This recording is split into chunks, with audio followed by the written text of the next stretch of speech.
Zero tolerance চাই, এই জন্য চাই যে সবাই যাতে কর্ম করে খাইতে পারে সেই ব্যবস্থা যাতে আমাদের এই রাষ্ট্রের প্রধান যারা থাকবেন দায়িত্বে তারা নিশ্চয়ই এই চেষ্টা করবে। এইটা আমাদের আশা যে দুর্নীতির সম্মুখীন যেন কোনো ব্যক্তির না হইতে হয়, দেশে কখনোই যেন আর না হইতে হয়। আমার এলাকায় সমস্যা বলতে আমি মিরপুরে থাকি, আমরা ব্যবসা বাণিজ্য করতে যাই, এই যে এখন রাস্তাঘাটে যেমন চলাফেরা অনেক সমস্যা, অটো দিয়া, তারপরে আপনার এই যে এমনি লোকালে দোকানপাট দিয়ে রাস্তায় কিন্তু চলা যায় না, এটাও কিন্তু একটা সমস্যা এরকম। আর স্বাস্থ্য শিক্ষা খাতে অনেক সমস্যা আছে, শিক্ষা স্বাস্থ্য জনগণের নিরাপদ নাই বিচার, মৌলিক অনেক সমস্যাই আছে। ধীরে ধীরে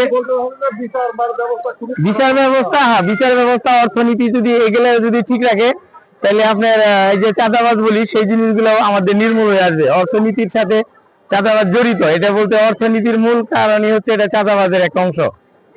অর্থনীতি যদি ঠিক রাখে তাহলে কিন্তু এই চাঁদাবাজ এমনিতেই ভালো হয়ে যায় আমরা আশা করি।